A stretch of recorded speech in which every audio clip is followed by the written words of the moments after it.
Welcome back to the Morning Woodward Show live on the Woodward Sports Network. I have Flannel Sam. The man to my right, of course, is the esteemed Terry Foster. We got JB Smoove in the TD booth, Detroit Kool-Aid in the sound booth. And joining us, as always, on Tuesday, Lions Insider and one of the members of Woodward and Maine and Woodward Nights. He's everywhere. He's like the Truman Show. Matt Broder, of course. There's cameras everywhere. There's cameras everywhere. That's brilliant, Sam. Who has spent more time on camera this year than Matt Broder? But anywho, He can't even go out in public without getting filmed.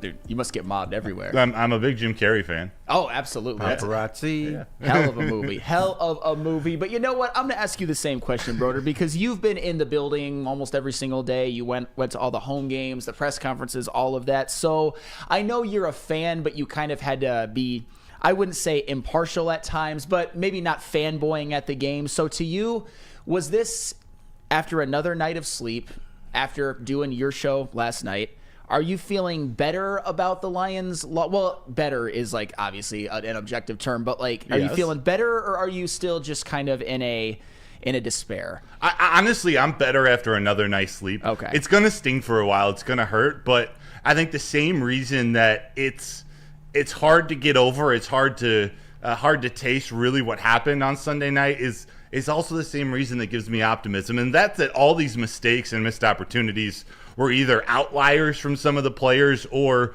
they're fixable things, whether it's coaching decisions or the players out there on the field. Josh Reynolds catches those fourth downs, and we're going to talk about him. He catches those 9 out of 10 times, if not 10 out of 10 times. That's not going to happen again. Dan Campbell, this is now another experience he has making big calls and in the biggest moments. Depending on how much he takes from this or adjusts next year, he's going to learn from these situations. So it's horrible. It's horrible to see what happened. 27 unanswered points, but this team is young and this team is hungry. I fully expect them. While the path will be more difficult, I fully expect this team to be right back where they are, if not next year. And they're going to compete each year. If not next year, for the next couple of years, they're going to be in the mix for the top of the NFC. You know what's going to hit you again? What? It's going to hit you again when you're watching the Super Bowl and all the Swifties are going to be there and not Crackman and the Reverend of Roar and all these goofy Lion fans.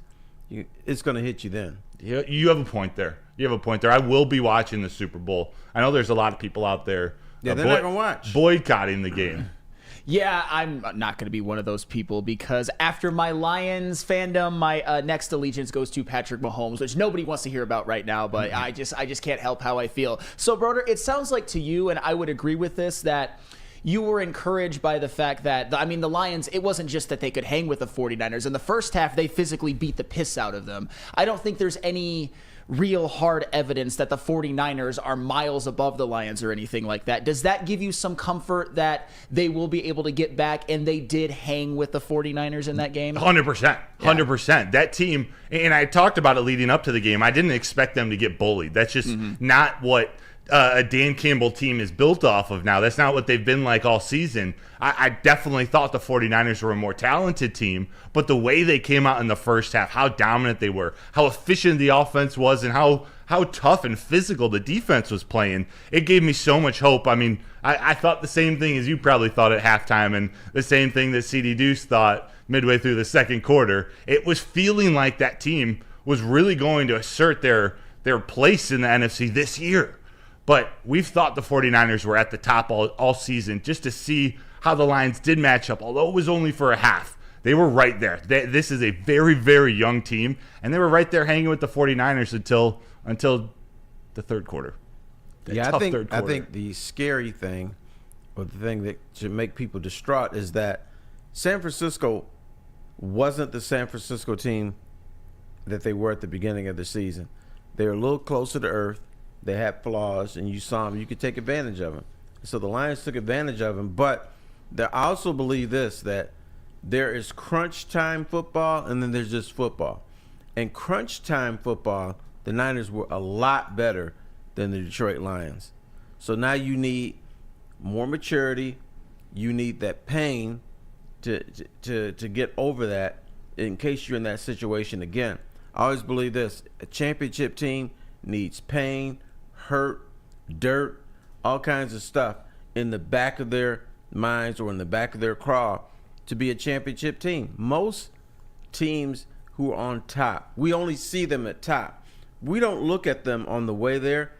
A lot of times there was some games or some plays that they really got screwed or they really messed up on, and then you can fall back on that pain when you become a championship team, and that's what's going to happen with the Detroit Lions. Today, you mourn. Yeah. In a few years, you may look at this day and say, you know what? This team learned from that. I didn't wish that this would happen, but it did, and it's for the benefit of the Detroit Lions. I mean, we might look back on the story of this era of the Detroit Lions and just see it as the stepping stone, because like we always say, very rarely does a team just go into the playoffs the first time and win the Super Bowl. It almost never happens. I can't even think of one off of the top of my head. I know the Cincinnati Bengals made it, but they lost and they haven't won since. So you just never know. And Broder, speaking of which, and I know it's tough, especially enduring an NFC Championship game loss and enduring a 27-0 run by the 49ers. What are some of the biggest positive takeaways from this game for you? For me, Jameson Williams stands out. How he not only came out from the start, the fourth play of the game, the 42-yard end around for the touchdown. What an electric play. Like, I got laughed out of the room a couple months ago, sort of comparing him to Tyreek Hill as his ceiling, as that's the type of potential that his speed brings to the field. We saw that speed on showcase in that first play, but what stood out to me most on that first play was his ability to break the tackle at the end. It wasn't just his speed bursting past everybody. He had to break that tackle. The guy was pulling on his jersey. He was able to get in. From that point to the fourth quarter, I wish they went to him more, but they went back again to him in the fourth quarter for that last minute touchdown. I love seeing that. You know, Penei Sewell, and I know this wasn't a surprise, but he stuck out to me in this game too. And he's young, so I'm just going to go with it. He was dominant. I mean, on the field with Trent Williams, he was dominant. He was still the best offensive lineman on the field that day. Obviously, there wasn't enough juice in the tank for the team in the second half, but just seeing where he's at this point in the career, there's so much to look forward to. Oh, yeah. And I'm going to go to the other end of the spectrum. Is there anything that stands out to you more than others as the reason the Lions lost? If you want, you can just say that the third quarter and the fourth quarter was just kind of a comedy of errors, a comedy of things having to go wrong, which they most certainly did. But, Broder, is there anything that stood out to you more than others as to why the Lions didn't win this game? Yeah, there were so many. Yeah. There were so many, so it's hard to pinpoint one. I don't think it was any individual Dan Campbell decision, although those factored into it for sure. But to me, falling on the head coach, you can't. By the NFC Championship game, you got to figure out how to come out of the locker room in the third quarter and do something. Like they have been bad in the third quarter all season long, and it never got addressed, it never got fixed, never got adjusted. So I put a lot of onus on that. And I also think, there were little moments throughout the game where the Lions had opportunities, whether it was the Jack Fox 74-yard punt that Chase Lucas had his foot on the line on the goal line, so it's a touchback and not pinning them down at the 1 yard line, or Anthony Ferksker stepping out on the 2 yard line right at the end of the game instead of getting in the end zone, which would have given the Lions 25, 30 more seconds of time at the end of the game if 49ers, once they get the ball back, going for it on second down with David Montgomery, running the ball right there at the end. I know these are right at the end of the game, so maybe it didn't factor in so much, but little things like that just started to pile up all game long. You pair that with a big fumble after the 49ers are starting to get momentum. It was everything that could go wrong did go wrong in that second half. I'll give you 2 words why the Lions didn't win, and these are 2 words people don't use very often. Mental toughness.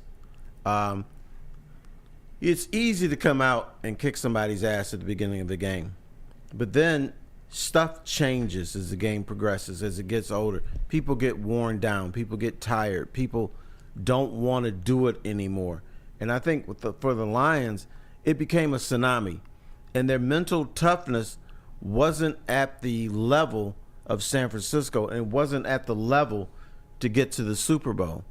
So in this city, and I understand people like to do things simply, they want to point to 2 plays why the Lions lost this game. How about looking at the 35 to 40 plays in the second half where San Francisco was the better team, where San Francisco deserved to win this game?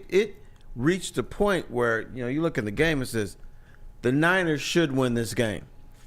Well, and bam. I mean, they were favored. And when you really look at it, and this is something that I think we're going to talk about a lot during the offseason, is that right now I think is, like, moving forward, the Lions teams in the future, I think, are actually going to be more talented than the one this year. And the 49ers, I mean, they had 5 All-Pros on offense. The Lions had 4, but they also had a couple of All-Pros on defense, and the Lions certainly did not. So they were the more talented team, and in the second half, when everything started going wrong, the 49ers were able to take advantage. And, Broder, you brought up a play that we didn't even discuss yesterday on the morning Woodward show.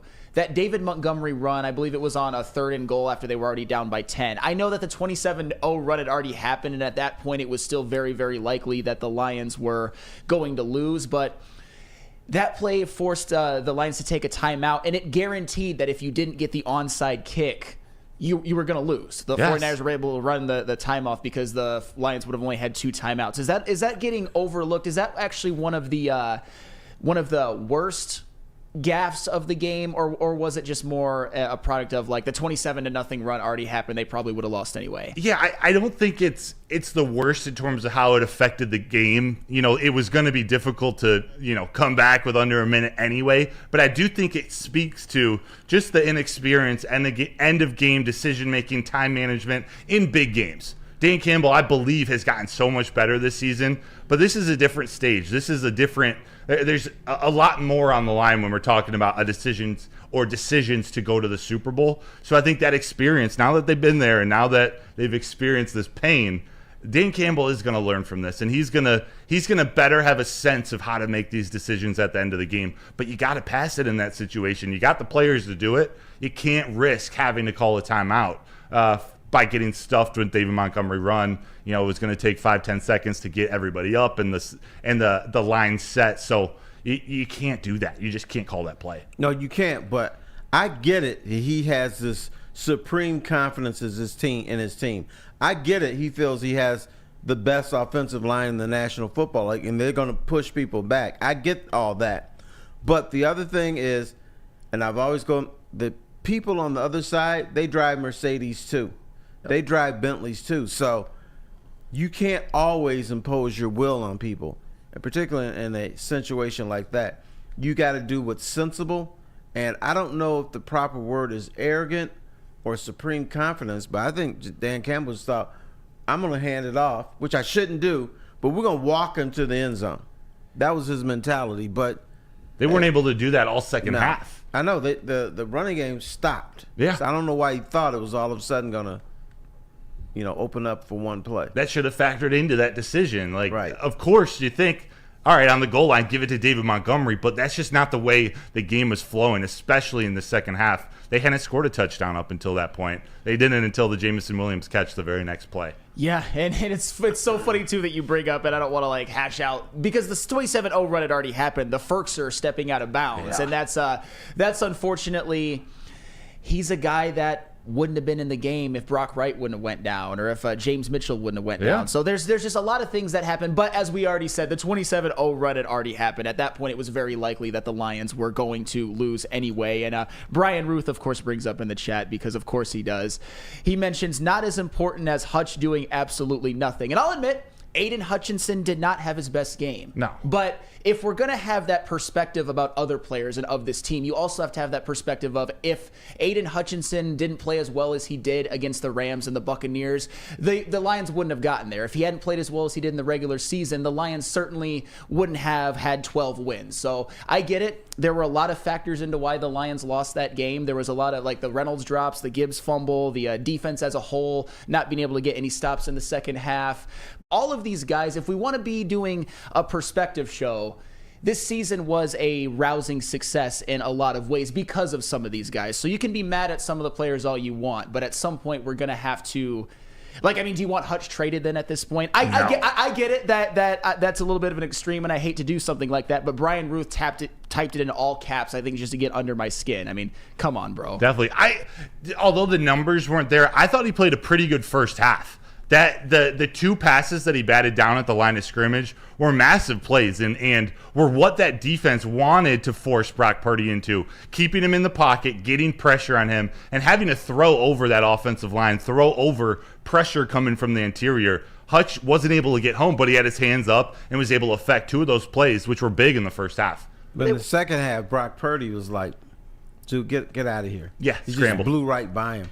The other thing, except for the two block passes, Aiden Hutchinson was the only Lions defensive player to not record a tackle or a sack or a thrown for loss. It was zeros all across the way. No, he didn't play well. I will never try to say that he did play well. It's just that at the defensive end position, and I know that he didn't do other things well as well. You're not always going to get, I mean, he had 8 sacks the previous 4 games. You do realize that's on a pace. If you continue that pace throughout your entire career, you're the best defensive player to ever play NFL football. That just doesn't happen. So you're going to have games where you get shut out. No, he did not play well. I would never try to deny that. I just, I knew this was going to happen. I knew everybody was going to kind of pile on Hutch today, and I think that that's a little bit, he didn't play well, but he that's helped just get one you game. there. He is a huge part. Huge part. All right, but Yeah, let me I got ask you your this back. question. Those 8 sacks in 4 games, did they carry over to the No. San Francisco No, game? they don't carry over, but I think you earn some grace if you have one bad game. Yeah, but when you look at one game, you only look at what they're doing in that game. And if somebody doesn't do something, I don't care if you're Joe Montana or Barry Sanders, if you have a bad game, you didn't help your team win a game that you really desperately want to win. Sure, and I wouldn't deny that he didn't play well in that game. If you want to leave it at that, we can leave it at that. Hutchinson had a damn good second year, a damn good playoff run, but he did not play well in the NFC Championship game. It doesn't mean that he shrinks in big games or anything like that, but he did not play well. For the umpteenth time, Aiden Hutchinson did not play well in the NFC Championship game before you call me like a Hutch meat writer or something like that. But anywho, when we come back, we are going to talk about, we're going to have a little bit of a, I don't know if I want to call it an autopsy because that sounds a little bit harsh. I'm going to ask the question, are we going to look back at this season as a rousing success or a missed opportunity?